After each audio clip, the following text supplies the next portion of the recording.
Alloh taolo o'zi sevganicha, Alloh taolo o'zi istaganicha salovat va salomlar bo'lsin. Azizlar, bugun sizlar bilan inshaalloh taolo Ramazon haqida suhbatlashar ekanmiz. Alloh taologa beadad hamd va sanolar bo'lsinki, marhabo Ramazon deya oladigan darajada Ramazonga yaqinlashibmiz. Keling, men sizlarga nimani aytadigan bo'lsam, nimani tushuntiradigan bo'lsam, illoki Rasululloh sallallohu alayhi va sallamning so'zlaridan bo'lgan bir hadis bilan, avvalo Alloh subhanahu va taoloning kalomi bilan yoxud Rasululloh sallallohu alayhi va sallamning muborak hadislari bilan, ta'bir joiz bo'lsa, oyatdan, hadisdan bir hujjatlar bilan bugun sizlarga Ramazon haqida aytib bersam. Rasululloh sallallohu alayhi va sallamning muborak hadislarini, u kishining muborak sunnatlarini ko'radigan bo'lsak, hech bir o'rinda, hech bir vaqtda, hech bir yerda Alloh subhanahu va taolo ey Robbim meni Zulhajja oyiga yetkazgin, ey Robbim meni Zulqa'da oyiga yetkazgin, ey Robbim meni u oyga yetkazgin, ey Robbim meni bu oyga yetkazgin demaganlar, magaram Ramazon borasida aytganlar. Allohumma barik lana fi Rajab va Sha'ban. Allohim bizning Rajab oyimizni barakotli qilgin. Allohim bizning Rajab oyimizni barakotli qilgin. Allohim bizning Sha'bonimizni barakotli qilgin. Va ballighna Ramazon. Va bizni Ramazonga yetkazgin deb duo qilganlar. Chunki Ramazon oyi Rasululloh sallallohu alayhi va sallam uchun shunaqangi muhim, shunaqangi qadrli, shunaqangi ulug' bir oy ediki, Rasululloh sallallohu alayhi va sallam Alloh subhanahu va taolodan Ramazonga yetkazishini so'rab duo qilyaptilar. Allohim bizni Sha'bon oyiga yetkazgin demayaptilar. Allohim bizni Rajab oyiga yetkazgin demayaptilar. Allohim bizni Shavvol oyiga yetkazgin demayaptilar. Allohim bizni yetkazgin demayaptilar. Kunduzlari eng xayrli bo'lgan kunlar Zulhijjaning ilk 10 kuniga yetkazgin demayaptilar. Ramazonga yetkazgin deyaptilar. Chunki Ramazon shunaqangi muborak bir oyki, Rasululloh sallallohu alayhi va sallam intiq bo'ldilar. Rasululloh sallallohu alayhi va sallamning ummatlari Rasulullohning o'zlari bayon qilganlaridek 60 va 70 ning o'rtasida. Man tola umruhu va hasuna amaluhu, kimning umri uzun va amali go'zal bo'lsa, deb uning fazilatini Rasululloh sallallohu alayhi va sallam bayon qilganlar. Va shundan ma'lum bo'ladiki, avvalgi ummatlar umri 1000 yil bo'lgan. 900 yil, 800 yil uzun umrlar yashaganlar. Lekin Rasulullohning ummatlari 60 bilan 70 yil atrofida ekan. Men sizga bir rivoyatni aytib beray. U rivoyat shunday bir rivoyatki, va insah ma'nosi undan olinadigan hikmati juda muhim bo'lgani uchun aytayapman. Hazrat Nuh alayhissalomning yo'llariga, Hazrat Musa alayhissalomning yo'llariga bir ona keladi va u kishidan duo qilishlarini so'rab, "Ya Allohning payg'ambari, duo qiling, farzandlarim turmayapti" deydi. 200 ga kirib o'lib qolyapti. Duo qiling, Alloh taolo umrini uzun qilsin deb duo talab qilsa, u kishi aytadilarki, bir ummat keladi, qiyomat keladi. Ularning umri o'tmadi. Xolos dedilar. U ayolga, u onaga tasalli sifatida 60 bilan 70 ning o'rtasida. Allohu akbar. Shunda ayol aytadiki, ular shu qisqagina, ya'ni ularning ta'biriga ko'ra, u zamonning ta'biri chaqaloqdek umr degani-da. Ular shu qisqagina umri davomida chiqadilarmi? Hatto ular uy joy ham qiladi. Ko'rmayapsizmi?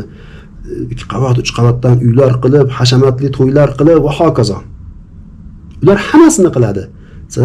Allohga qasam bo'lsin, agar mening ham umrim shu 60 bilan 70 ning o'rtasida bo'lganda edi, shuni menga xabari berilganda edi, joy namozimni olib Allohu akbar deb sajdaga ketardim. Alloh taolo mening jonimni olmaguncha boshimni sajdadan ko'tarmas edim degandi. Endi oldingi ummatlarning umri shuna uzun bo'lgan bo'lsa, amali ham ko'p bo'lgan bo'lsa, eng xayrli bo'lgan ummat biz Rasululloh sallallohu alayhi va sallamning ummatlari qandoq qilib ular bilan bellasha olamiz amallarimizning ko'pligida?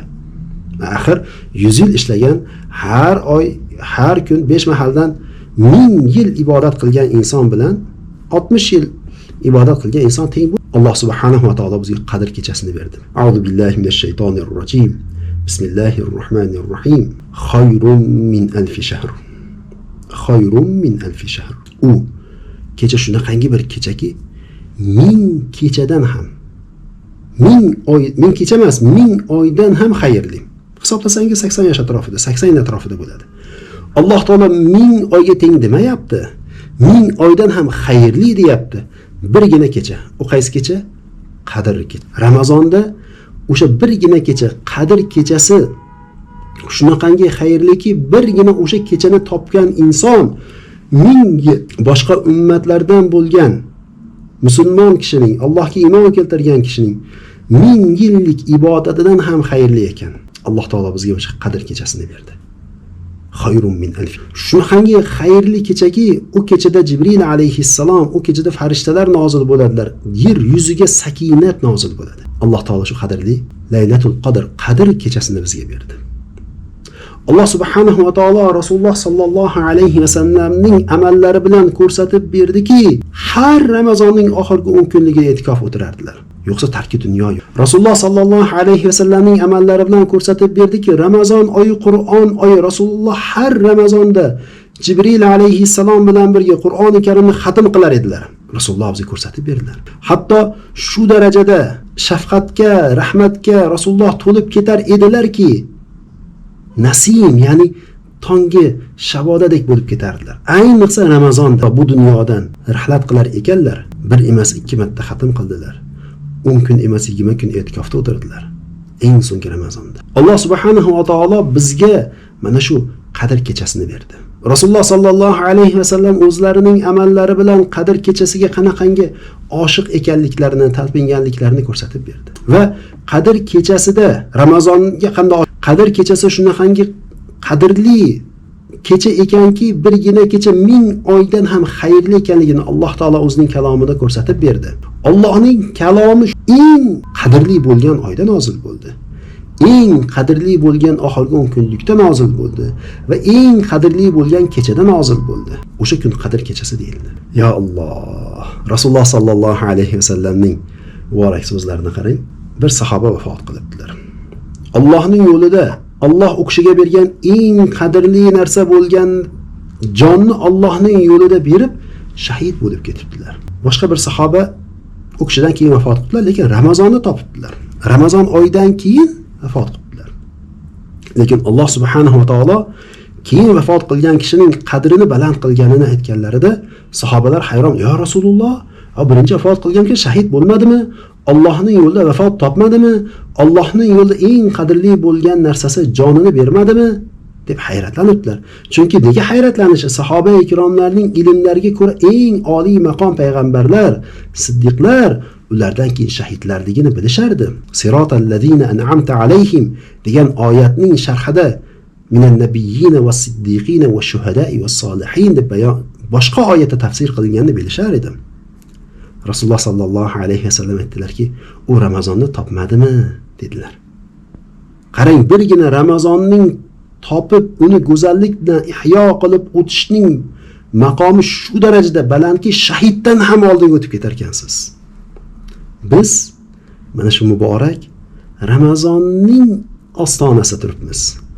Allohim jonimizni olmagan. Allohim Ramazonni topishni nasib qilgin, Ramazonni ihyo qilishni nasib qilgin, Qadr kechalarini topishni nasib qilgin. Allohim o'zingning baytingda Rasululloh sallallohu alayhi va sallamning shaharlari Madina-i Munawvara u kishining masjidlarida Qadr kechalarini topib, onadan yangi tug'ilgandek bo'lib chiqishni o'zing nasib qilgin. Ramazonga qandoq tayyorgarlik ko'ramiz azizlar? Ramazonga qandoq tayyorgarlik ko'ramiz? Inshaalloh so'zimning oxirida men shu Ramazonga qandoq tayyorgarlik ko'ramiz degan ustozimiz Muhammad Taqiy Usmoniy hazratlarining alohida bir risolalari bor. O'shaning xulosasidan ba'zi eslaganlarini aytib beraman. Alloh nasib qilsa bu hozir ertalab soat 2 da men samolyotga Iroqqa chiqib ketishim kerak ekan. Qirg'izistonda edim. Soat necha bo'ldi? Soat 11 bo'lyapti. Sahoba degan qishloqni ziyorat qilib keldim. Sahoba degan qishloq bor ekan. Novxotning shu tepasida, yangi yaqindagi tog' yog'in bag'rida. U qishloqqa nega sahoba deb ism qo'yilgan desa, sahobalarning u yerda sahobaning u yerda qabri bor deydilar ekan. Qadimdan beri shu. Ismi ham shuning uchun sahoba ekan. Bu yaqin atrofda vodiyda biror bir imom, biror bir muftiy, biror bir qozi, biror bir Alloh vafot topsa, vasiyat qilar ekan, meni o'sha qabristonga borib ko'minglar. Shu sahobaga qo'shni bo'lib yotay deyishar ekan. O'sha yerni borib ziyorat qilib keldim. Endi u paytda bunaqangi marmardan, qora marmardan har tomondan hashamatli qilib, 20-30 ming dollar qabristonlarda balki shuni tuproqdan ko'tarib qo'yilgan va bu qabr falon zotning qabri tosh qo'yib, toshga yozib qo'yilgan. O'z ko'zim bilan o'qib keldim.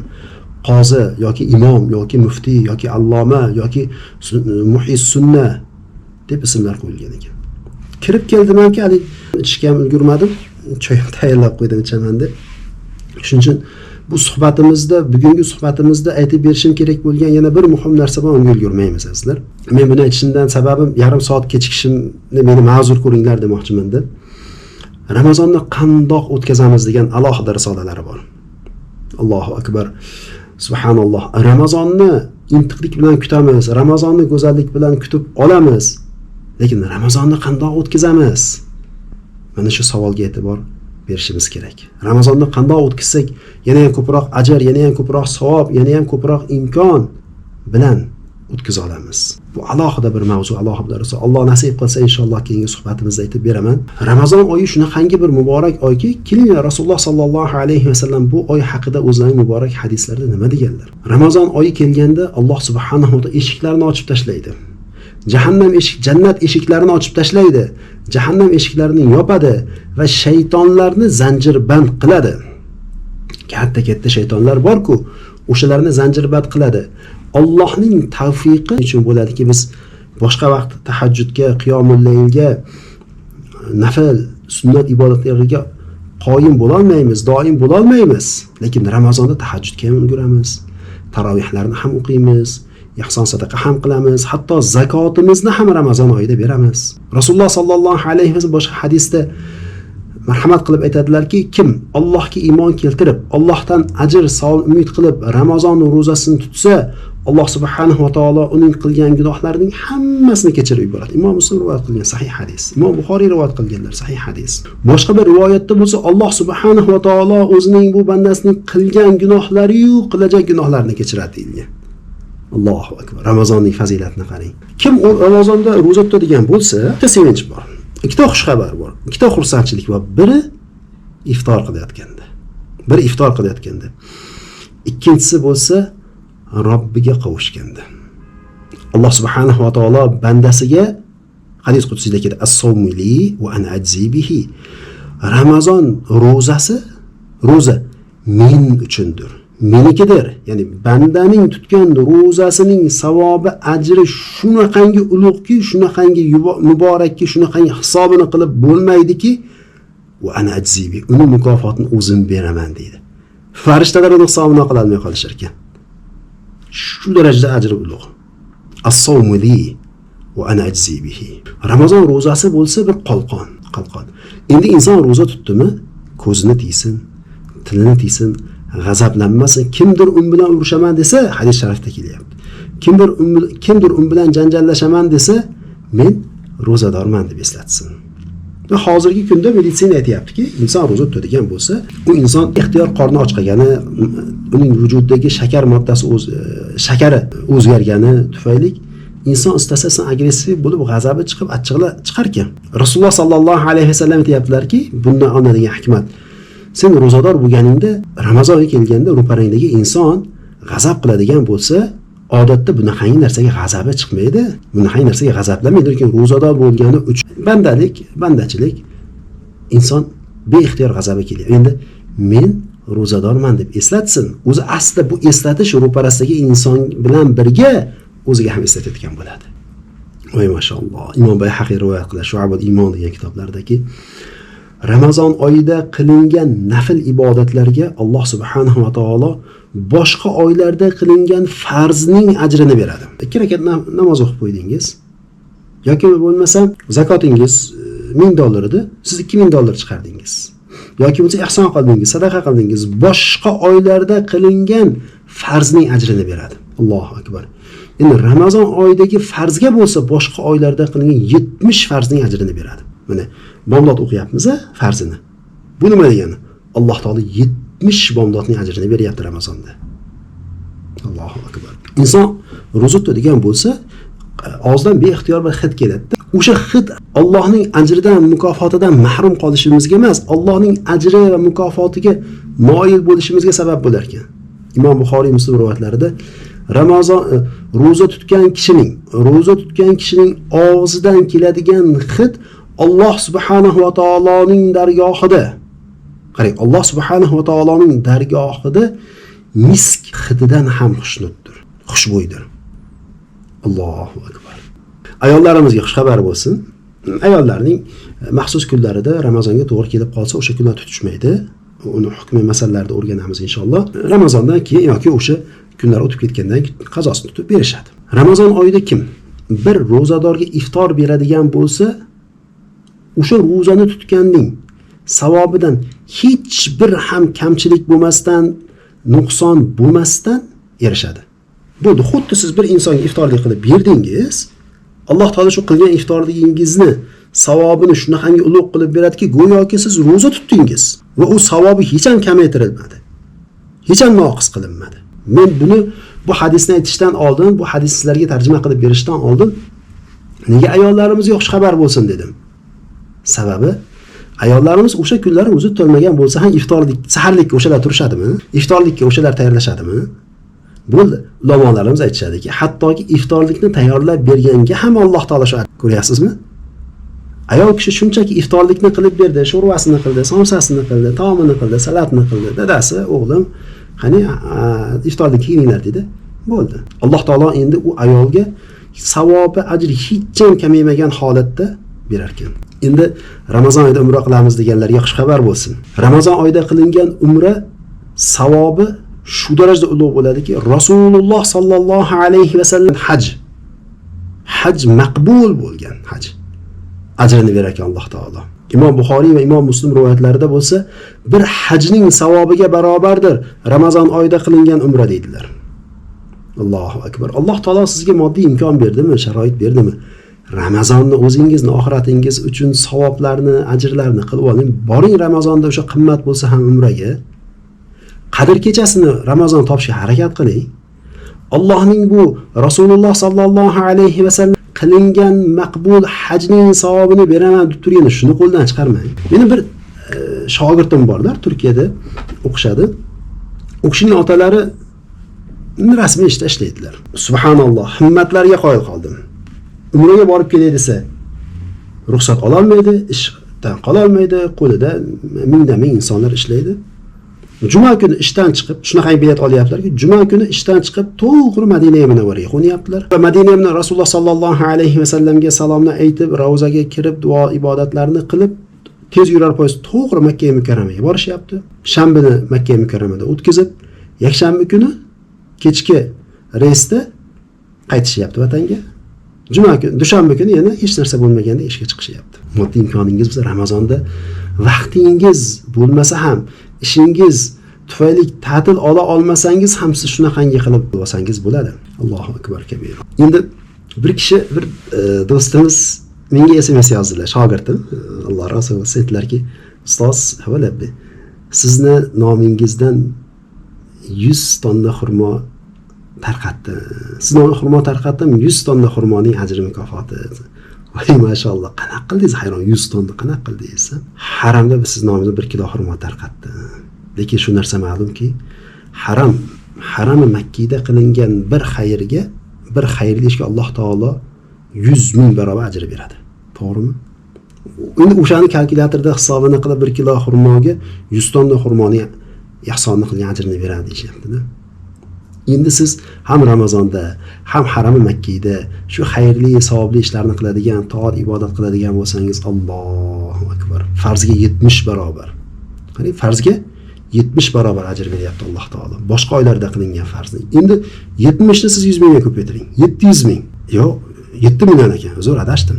To'g'rimi? 7 million. Allohu akbar. Ibn Moja rahmatullohi alayhi rivoyat qiladilar. Alloh subhanahu Ramazon kechasida so'raydi. Yo'qmi mendan mag'firat, afv tilaydigan, men uning gunohini kechiray. Yo'qmi mendan rizq so'raydigan, men unga rizq beray. Yo'qmi mendan muammosining mushkulini oson qiladigan, men uni mushkulini, muammosini oson qilay derkan. Ramazon kechasida banda turib Allohdan mag'firat so'rasa, Alloh uni mag'firat qiladi degani. Alloh taolodan kechirishini so'rasa, Alloh uni kechiradi degani. Alloh taolo rizq talab qilsa, Alloh taolo muhaqqaq uning duosini qabul qilib, rizqini keng qilib qo'yadi degani. Boshiga musibat tushgan bo'lsa, Ramazon kechasida turib musibatni ko'tarishini so'rasa, Alloh taolo muhaqqaq uning musibatini xalos qiladi degani. Va ayniqsa yoshlarimizni orasida otam namoz o'qimaydilar, otam ibodatda emas, toatda emas, otam bunaqangi harom ishlari bor, bunaqangi harom ishlari bor deydiganlarga haqiqiy fursatda turing kechasi bilan qarang Allohdan. Alloh ijobat qiladigan mavsumku. Allohu akbar. Allohu akbar. La ilaha illalloh. Imom Buxoriy, Imom Muslim Ramazonning ilk kechasi jannat eshiklarining hammasi ochilib to so'nggi kechasigacha. Lekin so'nggi kechada nima bo'ladi desangiz, so'nggi kechada o'zi hali magazinlarda skidka oyi bo'ladi-ku, mana shu oy skidka deydi. Arzonga sotib yuboradi. Yoki bo'lmasa davlatlarda mana bayram tufayli amnistiya deydi. Va bir kun, 2 kun, 3 kun, bir hafta, hatto bir oy amnistiya beradiganlar bo'ladi. Alloh subhanahu va taolo, qarang, Alloh subhanahu va taolo Ramazon oyida bandalarini jahannamdan xalos qilar ekan. Lekin hayit kechasi, Ramazonning so'nggi kechasida Ramazon oyida necha million insonni, qanchadan qancha insonni jahannamdan xalos qilgan bo'lsa, o'sha birgina kechada yana shuncha insonni haqiqiy hayitlik. Allohu akbar. Azizlar, shunaqangi muborak Ramazonning ostonasida turibmizda. Ya Alloh. Ramazon ro'zasi oldin qilgan gunohlaringizni hammasi kaforat ila Rasululloh sallallohu alayhi vasallam. Birgina ro'zador insonning iftorini qilib bersa, Alloh taolo o'sha ro'zador insonning savobini beradi. O'zi ro'za tutdi, unga yana plus savob beradi dedi Rasululloh sallallohu alayhi vasallam.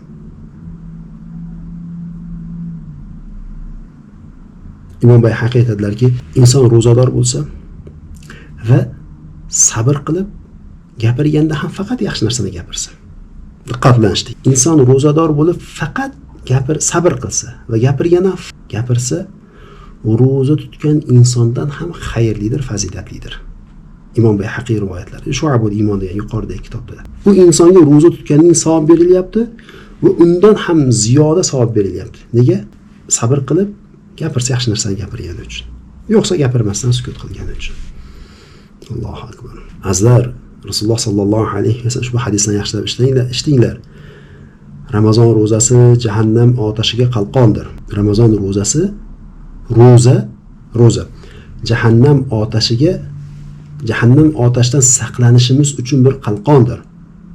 Bu nima degani? Shu tutgan ro'zalarimiz bilan inshaalloh jahannam otashidan saqlanib qolamiz degani. Endi Ramazon ro'zasida qilingan naflga boshqa oylarda farzi, Ramazon ro'zasida qilingan farzning 70 barobari. Shu aniqmi? Bo'ldimi? Yo'q. Imom Termiziy rahmatullohi alayhi Kitobus Savmda Ramazon fazilatida zikr qilib aytadilarki, Ramazon oyida qilingan amallarning savobi qat-qatdir. Bu nima degani? Bu shuni ifoda qiladi, Ramazon oyida faqat 70 ta bilan kifoyalanib qoladimi? Naflga faqat bitta farz bilan kifoyalanib qoladi? Yo'q. Undan ham ko'p. Undan ham ziyoda Alloh taolo beradi. Azizlar, istaymizmi, istamaymizmi? Yil 12 oy davomida badanlarimiz gunohga mubtalo bo'lgan bo'ladi. Rasululloh sallallohu alayhi vasallam naql qilinadiki, ro'za o'sha kishining badanidagi gunohlarni temizlaydi, gunohlarni tozalaydi. Qanaqasiga? Boshqa oylarda qilgan gunohlarimiz badanimizga singib ketgan bo'ladi-da, endi biz ro'za tutish bilan badanimizni tozalayotgan bo'lamiz. La ilaha illalloh.